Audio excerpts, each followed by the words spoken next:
Hello everyone, once again welcome back to all of you. Here is Gaurav sir.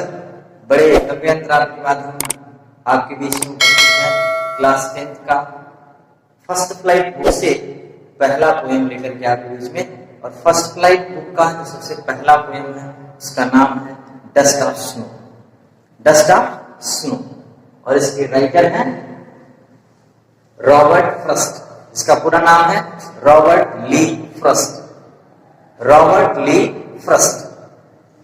Dust of snow जो poem है, इस poem के writer के बारे में आइए सबसे पहले जानते हैं, उसके बाद हम पोयम को भी जानेंगे। तो Robert Lee Frost was an American poet.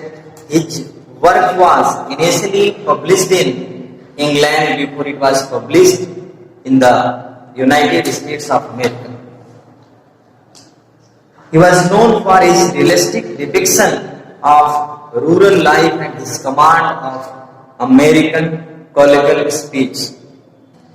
कहने का मतलब यह है कि रॉबर्ट ली फ्रस्ट जो थे वो अमेरिकन पोएट थे और उनकी जो रचनाएं थी, उनकी जो कविताएं थी, अमेरिका में प्रकाशित होने से पहले वो पहले इंग्लैंड में प्रकाशित होती। रूरल लाइफ, ग्रामीण जीवन की अच्छी समझ थी उनके अंदर और बहुत सामान्य बिंदुओं पर वो कविताएं लिख देते थे। सामान्य बिंदुओं पर, सामान्य परिस्थितियों में भी वो टॉपिक पर कविताएं कंपोज कर देते थे। उसने उन्हीं कविताओं में से एक पोयम हमारे बीच में है डस्ट ऑफ स्नो। तो डियर स्टूडेंट्स, इसके अतिरिक्त आप ये भी जानिए कि he was a realistic poet. वो एक यथार्थवादी दृष्टिकोण के कवि थे। तो ये जो पोयम है डस्ट ऑफ स्नो, ये एक ऐसा पोयम है जो है तो बहुत छोटा लेकिन बहुत बड़ा सेंस के साथ हमारे बीच में है। अगर हम इस पोयम को ध्यान से जब पढ़ेंगे और उसके सेंस को जानेंगे तो हम बहुत बड़ी सीख हमको इस पोयम से मिलेगी। कहने का मतलब है पोयम है बहुत छोटा लेकिन सेंस बहुत बड़ा रहता है ये पोयम। तो ये जो पोयम है डस्ट ऑफ स्नो, बर्फ के कण, कहने के लिए बर्फ के कण है, कहने के लिए पोयम का एक छोटा सा 2 स्टैंजा का छोटा सा पोयम है, लेकिन बहुत बड़ी बात लेकर के हमारे बीच में आएगा। तो आइए देखते हैं इस पोयम का stanza wise explanation. Stanza wise explanation से पहले हम वर्ड बाय वर्ड पहले रीडिंग करेंगे, फिर हार्ड वर्ड मीनिंग को फाइंड आउट करेंगे, उसके बाद हम एक्सप्लेनेशन देखेंगे। तो आइए पहले रीडिंग लगाते हैं। पोयम है dust of snow, composed by Robert Lee Frost. The way a crow shook down on me, the dust of snow from a hemlock tree has given my heart a change of mood and saved some part of a day I had rued. इसमें कुछ word meaning की बात करें तो एक word आया है सुक, SHOOK, शुक, सुक सेक का पास्ट फॉर्म है सुक। इसके बाद है डस्ट। डस्ट मीन्स वैसे तो धूल भी होता है, लेकिन डस्ट मीन्स कण भी होता है, क्योंकि धूल जो होता है छोटे छोटे पार्टिकल्स कण से ही मिलके बनता है। तो यहाँ बात है dust of snow. Dust means होता है कण, स्नो मीन्स हम जानते हैं अच्छी तरह से बर्फ। एक नया वर्ड आपके लिए आया है हेमलॉक ट्री। हेमलॉक ट्री जो होता है बच्चों, ये एक पॉइजनस ट्री है, जहरीला पेड़ है, विषैला पेड़ है जो पहाड़ी क्षेत्रों में उगता है। इसका कंपैरिजन हम धतूरे के वृक्ष से भी कर सकते हैं। किसी किसी बुक में अगर आप पढ़ेंगे या कोई आपको बताएंगे तो हो सकता है धतूरे का पेड़ भी आपको बताएं। तो जैसे अपने यहाँ धतूरे का पेड़ होता है, वैसे ही पहाड़ी क्षेत्रों में हेमलॉक ट्री होता है। दोनों को कंपैरिजन किया गया है। तो हालांकि धतूरे का पेड़ उतना बड़ा नहीं होता कि उसके नीचे कोई व्यक्ति खड़ा हो सके, लेकिन जो हेमलॉक ट्री होता है वो पहाड़ी वृक्ष है, काफी लंबा होता है, पहाड़ी वृक्ष बड़े बड़े होते हैं। तो हेमलॉक ट्री मतलब अ पॉइजनस ट्री। उसके बाद मूड, एक वर्ड है मूड। मूड मिस होता है मनोदशा, मूड मिस मनोदशा। उसके बाद आया एक वर्ड रूड आया है, RUED। रूड मिस होता है रिग्रेट, यानी कि पछतावा, दुखी रहना। एक्चुअली हमने आपको पहले ही बताया कि डस्ट ऑफ स्नो जो पोयम है रॉबर्ट ली फ्रस्ट ने उस समय लिखा था जब ये बहुत उदास थे और एक बार एक हेमलॉक ट्री के नीचे उदास मुद्रा में खड़े थे। उसी समय की ये घटना है।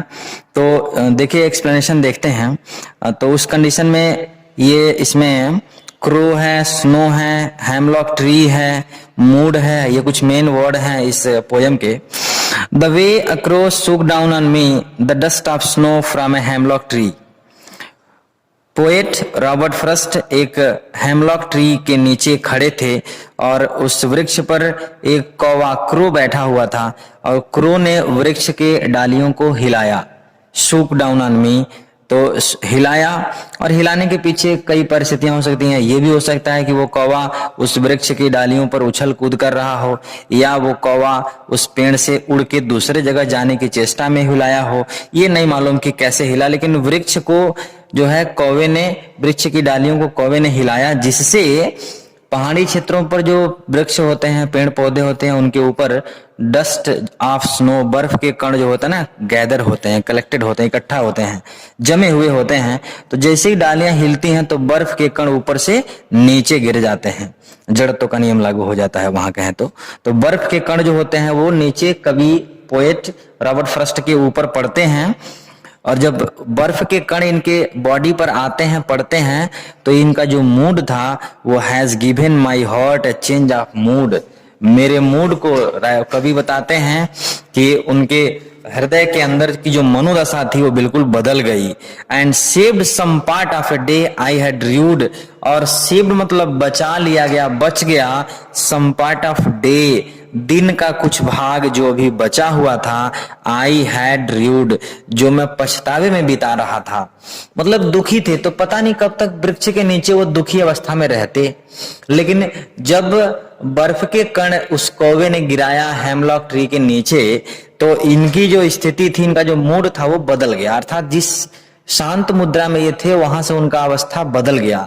तो डियर स्टूडेंट्स, हम कह सकते हैं कि जो पोयम है इसमें दो नेगेटिव चीजों का बारे में जिक्र किया गया है, एक क्रो और एक हेमलॉक ट्री। देखिए, कौवा जो होता है, अधिकतर पोएट जो होते हैं वो कुक्कू, कोयल का जिक्र करते हैं, स्पैरो, गौरैया पक्षी का जिक्र करते हैं, लेकिन रॉबर्ट फ्रॉस्ट जो है एक नेगेटिविटी फैलाने वाले पक्षी क्रो को चुना। इसलिए चुना कि क्रो भी जो है, ऐसा नहीं है कि कोई भी पक्षी नेगेटिव अर्थ में ही हमेशा लिया जाए। दूसरे, हेमलॉक ट्री जो होता है वो पॉइजनस होता है, धतूरे के वृक्ष को भी हम अशुभ मानते हैं, वैसे ही हेमलॉक ट्री भी जो है अनप्लीजेंट माना जाता है। तो क्रो और दोनों हेमलॉक ट्री जो है ना अनप्लीजेंट है, अशुभ मानने जाने वाले हैं। ठीक है, तो अशुभ चीजों को भी अशुभ चीजों के परस्पर प्रक्रिया से देखें हम यहाँ कि पोएट का जो हार्ट है वो चेंज हो गया, वो दुखी अवस्था से प्रसन्नचित हो गया, मतलब वो उस अवस्था से बदल गया।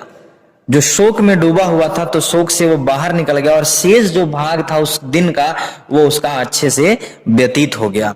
तो कभी कभी आप एग्जाम में देखेंगे तो पूछेगा कि पोएट ने क्यों क्रो और हेमलॉक ट्री का जिक्र किया है, अन्य कोई वृक्ष या अन्य कोई पक्षी क्यों नहीं लिया। तो पोएट के अनुसार सभी पक्षी और सभी प्रकार के वृक्ष एक जैसे हैं, किसी को नेगेटिव और पॉजिटिव दृष्टिकोण से नहीं देखा जा सकता। तो डियर स्टूडेंट्स, ये इतना छोटा पोयम है डस्ट ऑफ स्नो, लेकिन बहुत बड़ा एजुकेशन है इस पोयम में। जो इसका अगर देखें, मोरलिटी देखें इस पोयम का, तो हम कह सकते हैं कि कोई भी नेगेटिव चीज भी हमारे लिए पॉजिटिव हो सकती है, इसलिए हमें किसी नेगेटिव चीज को लेकर के नेगेटिव नहीं होना चाहिए। Always always a larger significance, हमेशा हमेशा जो होता है एक बड़ा प्रभाव डाल सकती है कोई नेगेटिव चीज भी। तो इस तरह से ये पोयम स्टूडेंट्स यही होता है समाप्त।